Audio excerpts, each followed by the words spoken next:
Fala nação, seja muito bem-vindos ao nosso canal. Se você é novo aqui pela primeira vez, não se esqueça de deixar seu like, se inscrever no nosso canal e ativar o sininho das notificações, que assim vocês nos ajudarão bastante no crescimento do nosso canal. Lembrando a vocês que aqui nós temos notícias diárias sobre o time mais amado do Brasil, o Flamengo.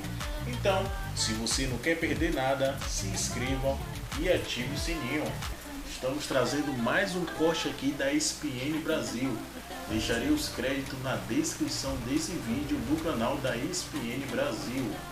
Então, se vocês gostaram também desse vídeo aqui, vai lá no canal da ESPN e se inscrevam, que lá também tem notícias boas e as últimas atualizações sobre o Flamengo. Os comentaristas agora aqui falaram sobre o confronto da final da Libertadores entre Flamengo e Palmeiras. É isso aí. E o debate pegou fogo. Confira comigo, galera, os que os comentaristas falaram sobre esse jogão. Detalhe. Fala, Vitor, fala. Você quer falar primeiro, Pedro? Não tem problema nenhum. Não, é só pra quando o Jean fala, o Léo fala, isso às vezes até joga contra. Ele não quer falar de tática, tudo bem. Mas ele tem a exata noção que foi um gol construído em 38 segundos, passou pelo time inteiro, tem uma construção, que é o que o Léo fala, isso não é feito ali só por uma questão intuitiva, tem uma situação de centro de treinamento. Ele não precisa se aprofundar se ele não quiser, mas isso era algo que ele falaria, arremataria, sairíamos toda a coletiva falando disso. E para não ir muito longe, ontem mesmo, o Abel, que a gente festeja muitas vezes por ser um grande estrategista, ainda que o time talvez não renda o que a gente quer, o que a gente acredita, ou o modelo que a gente prefere, ele começa lá atrás contra o River, que ele dá aquele nó no Gallardo em casa, que faz o 3-0, ele senta, ele explica onde ele muda o posicionamento da linha de 5, quando ele recua o menino, ele fala que ele passou meses lendo o livro do Gallardo para entrar na cabeça do cara, entender como é que ele faz o jogo, ele pega naquela vitória sobre o São Paulo, que ele passou jogos e jogos e jogos tentando saber onde ele ia encaixar, onde ele ia neutralizar o Dani. Ele pega ontem, explicita muito claramente na coletiva da semana passada o que ele pensou ontem, além do desabafo, quando teve um momento ali, o que ele fez em campo. Então, a gente poderia, se ele não falasse de tática, ficar, o Abel não quer jogar, é o antijogo. Então, ele nos ajuda a formar uma percepção que talvez não interesse ao Renato estar preocupado com a nossa percepção. É um direito dele. Só que é o que o Léo falou, às vezes pode acabar jogando contra, porque a gente quer também falar disso, falar de futebol e valorizar o que se faz. Mas essa é uma informação equivocada do Renato, isso eu acho indiscutível, né? Eu falei, a gente não precisa criticar tudo, exato. mas essa é uma informação equivocada de que técnicos não falam de tática em geral, nem aqui nem na Europa. Não é verdade. Pelo contrário. Quem viu hoje, inclusive, eu vi a entrevista depois do Massimiliano Allegri, depois da vitória, essencialmente tática da Juventus sobre o Chelsea, vê que os técnicos falam de tática. O Guardiola fala de tática o tempo todo. Pois é. E assim... E quando eles pedem, Paulo, desculpa, um debate diferenciado, quando eles criticam as coisas rasas, o que se faz, aquela coisa de perguntar, de comparar... Então traz também. A gente quer falar de bola. Acho que o fã de esporte está com a gente no meio de passe, ele sabe. Essencialmente, a gente está aqui querendo entender. Se a gente pontua que a inversão está prejudicando a cobertura do lado direito, ele pode falar para a gente se é uma situação pensada, se de fato... Não, a gente não quer que ele fique ali reconhecendo erros para sentar aqui na mesa e para o confronto e apenas, como disse Jean, virar apenas uma crítica. E nem exagerando, só para trazer mais. Nem exagerando no tatiquês, que também é chato. Né? E a gente critica também. É muito mais para servir de ferramenta, como você falou, para o debate enriquecer, para o torcedor entender melhor também. E eu acho que o torcedor quer entender melhor esse Flamengo. Mas fala, Vitor, você fala aí, puxa a palavra. Não, eu acho que negar um debate sobre dinâmica de jogo, tática, é negar o futebol de hoje. Antigamente, muito tempo atrás, quando os jogadores corriam 6 quilômetros, 6,5, 7, em vez de 13, 12, como hoje em dia por jogo, o que se discutia, além do gol bonito, além da polêmica do lance, se foi bem ou não marcado pela arbitragem, né, do jogador que cresce em partidas grandes, daquele que desaparece, essas coisas que sempre pertenceram ao futebol, mas se discutia muito os duelos individuais, o ponta do time X ia enfrentar o lateral do time Y. E isso já era pré-definido, porque como os jogadores não conseguiam correr tanto para ocupar espaços no campo, esses duelos individuais eram inevitáveis. E isso era discutido em todos os lugares. Era discutido na imprensa, era discutido nos bares, era discutido nos escritórios, por qualquer pessoa que gostasse de futebol. Tal meia conseguiu também contra tal volante, ou o volante parou meia, ou o centroavante contra o zagueiro. Hoje, isso não existe mais. né? Você vai pegar um jogo, por exemplo, do Cristiano Ronaldo, você não vai discutir o duelo do Cristiano Ronaldo contra um zagueiro, porque o futebol de hoje é muito diferente. Isso seria empobrecer, tirar a realidade do jogo. Então, quando a gente fala de tática, é porque a gente ama futebol.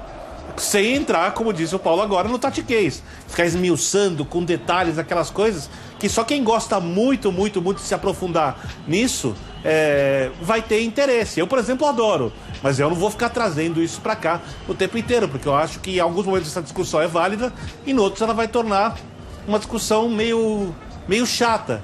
Então, o Renato, quando ele nega a falar sobre tática, ele não quer discutir isso, ele está perdendo uma grande oportunidade de tornar o futebol mais divertido para todo mundo. O Birner, e também porque nem todo jogo se define exclusivamente ou essencialmente na tática. A tática é um dos fatores que faz com que os jogos de futebol sejam definidos para um lado ou para o outro. Pode ser a qualidade técnica, pode ser a questão psicológica, às vezes é a arbitragem, né? Infelizmente, às vezes é a arbitragem ainda, apesar do VAR e tudo mais. Então, tem momentos em que é claramente mais necessário você falar de tática. Mas é o que o Paulo disse, ninguém quer que ele fique sendo professoral, ele ou qualquer outro técnico, ou falando só de tática. Acho acadêmico. Que tem momentos que cabe mais a tática, momentos que o próprio início de trabalho dele, Jean, não era exatamente um debate sobre tática. Era um debate sobre a motivação de um grupo de muito potencial que não conseguia jogar. Um grupo que tinha problemas, um Gabigol que reclamava todo jogo, as informações que davam conta que o ambiente no CT não era bom. O início de trabalho dele, o debate era outro. O trabalho caminha e a gente questiona. Tem evolução, não tem a parte tática. E isso em nada invalida o trabalho dele até aqui. É bom que se diga. Só que não é só para crítica, como ele acha. Que tem que criticar, analisar, você quer o comentário. Não, o comentarista tem que participar do debate como o torcedor quer ouvir esse debate. E assim, né, Léo? Ele perde, e ele está perdendo muitas vezes, e não estou falando só de agora, do Flamengo, mas pelo ótimo trabalho que conduziu o Grêmio ao título em 2017 da Libertadores também, e ali estava visível que ele tinha muitos méritos táticos na montagem, na formação daquele time, nas escolhas, né? Ele está perdendo chance, Léo, de fazer propaganda dele mesmo, porque você até chamava atenção, vou contar aqui para o Fã de Esportes, nos bastidores, olha, a jogada do gol do Flamengo começa num tiro de meta, seria legal a gente pegar a fatia toda para mostrar, porque é um negócio espetacular, coletivamente falando. Ele perde a chance de exaltar a si próprio, né? Quando deixa de falar minimamente da tática, né? Daquele momento, porque não é por acaso, é aquilo que vocês todos acabaram de dizer. Não pode ser por acaso a construção da jogada saindo de um tiro de meta daquele jeito, saindo de marcação-pressão, girando da esquerda para a direita e achando espaço como o Flamengo de maneira fantástica achou, né, Léo? Assim como essa busca do Bruno Henrique no espaço entre os zagueiros também para dar opção pro Everton Ribeiro. Nada disso é aleatório, gente. O futebol é claro que se faz muitas vezes em improviso, em intuição dos jogadores e no talento, mas essas são movimentações que são repetições, que são entrosamento, entendimento. Claro que esse entendimento, especialmente do quarteto, ele precede o Renato, mas é potencializado pelo time. Enfim, e gols como o segundo gol, o Grêmio fez alguns sob o comando dele. E eu acho legal falar sobre o segundo gol especificamente, porque a gente ainda tem uma discussão muito grande sobre a saída curta, especialmente o tiro de meta curto, que já deu uma nova estratégia depois que ele passou a poder ser batido dentro da área, né? Então você tem a possibilidade de colocar um jogador ali dentro, e o posicionamento do Arão nesses lances é ir buscar dentro da pequena área mesmo para receber o toque curto e já fazer um primeiro passe, mas ele não sai só assim. Então você pode perceber que algumas vezes o Barcelona queria subir a pressão, o Diego Alves optava... Título, exato, você só tem uma final, perfeito. Essa também é uma diferença. Então, evidentemente, isso não deveria contar em nada para tirar o pé do acelerador do Campeonato Brasileiro, que é indiscutivelmente o segundo em importância, né? Então, assim, eu acho, inclusive, o brasileiro quase tão importante quanto a Libertadores. É claro que, hierarquicamente, a Libertadores está acima, mas o brasileiro é muito importante. E acho que os times deveriam continuar pisando fundo no brasileiro. No caso do Flamengo, ainda tem a questão Renato, que todo mundo vai lembrar, né? De como o Renato tratava o brasileiro quando técnico do Grêmio e tudo mais.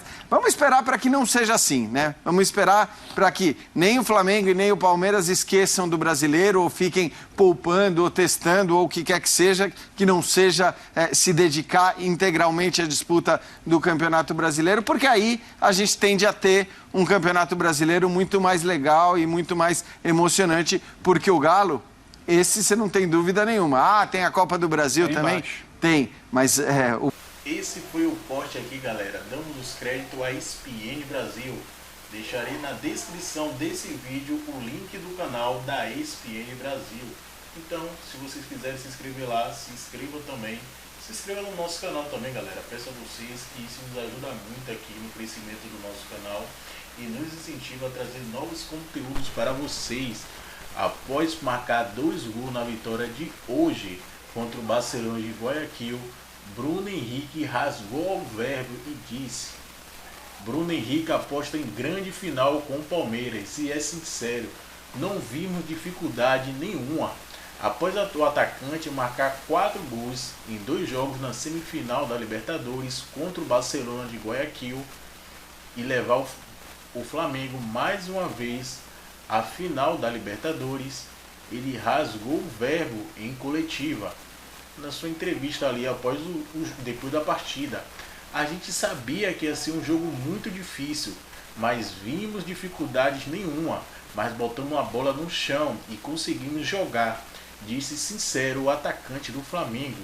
O jogador também lembrou da rivalidade dos 2 times e apontou numa grande final.